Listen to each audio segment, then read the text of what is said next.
Le 27 février 2020. Le souffle d'été. Laisse-moi te raconter mon histoire. Cette histoire est celle d'une âme perdue dans les méandres de l'univers. Elle voulait tellement vivre d'aventures qu'elle décida de prendre possession d'un corps sage et fou à la fois. Elle vécut maintes et maintes histoires rocambolesques et découvrit que la sagesse se cache parfois dans des êtres de peu de vertu, et la folie dans la tête de personnes sages comme des images. Et puis il y a les autres, ceux qui ne sont pas satisfaits de leur choix. Alors ils prennent le rôle d'autres et font semblant d'être soi. Un jour, ils découvrent qu'ils s'ennuient et décident de revêtir le rôle d'un autre, et ainsi de suite. Comment savoir ce qui en est ? Dieu seul connaît la vraie nature des êtres. Il s'amuse de vous voir vivre ces émotions tellement intenses. Et malheureusement, vous ne savez pas la chance que vous avez de vivre tout cela. Vous ne retenez que le mauvais, comme si le fait de souffrir était le vrai sens de la vie. Souffrir est relatif, relatif aux autres, relatif aux rêves que chacun se fixe, relatif à soi.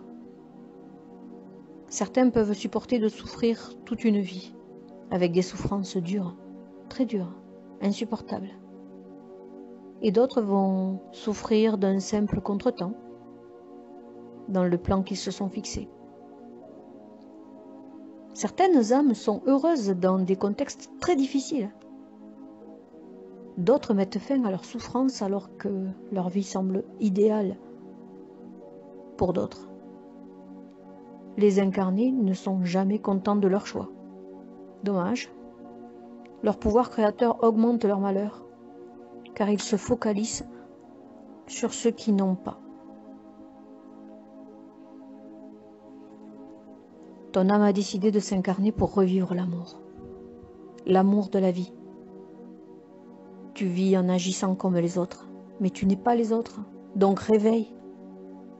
Tu dois reprendre les rênes de ta vie pour laisser la place à la lumière.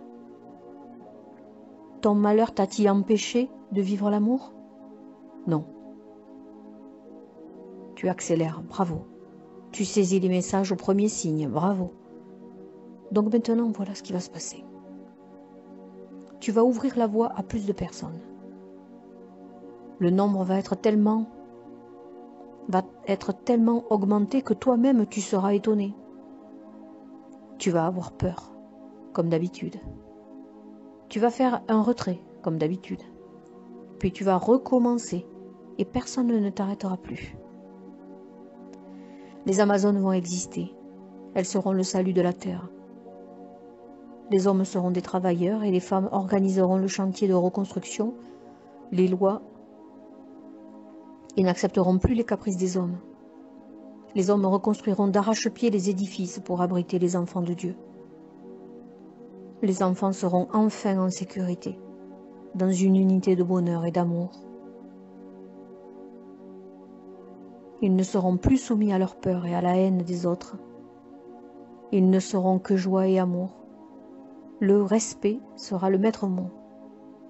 Respect des hommes, respect des animaux, respect de la terre, respect de la différence, respect de l'univers.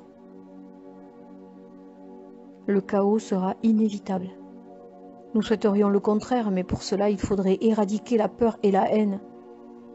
Or ce sont elles qui dominent le monde actuellement. Donc c'est par ces émotions-là que nous passerons. Sauf si tu arrives à enrôler les hommes dans une énergie d'amour. Je plaisante, c'est pas ta mission. Ta mission est connue. Ton problème est l'impatience. Attends le moment opportun et la bonne vague d'énergie. En parlant de vague, bientôt vous ressentirez une forte émotion de bonheur, comme un souffle, une onde qui viendra nettoyer les résidus du karma qui restent encore accrochés à vous.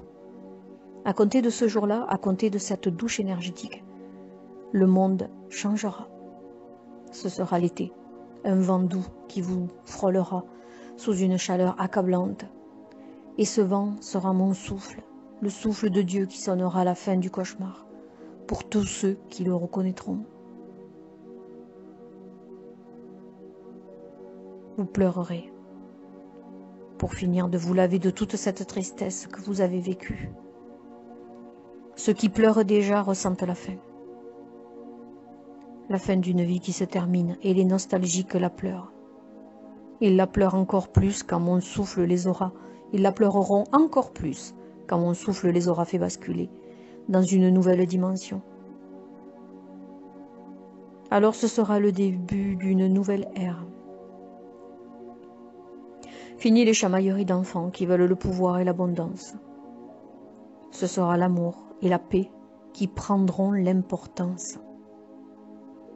Regarde bien autour de toi, regarde-les, et aide-les à se recentrer, à se consoler, à reconstruire une vie différente. Le chaos sera éphémère, juste le temps de pleurer pour laver son âme. À bientôt pour d'autres échanges.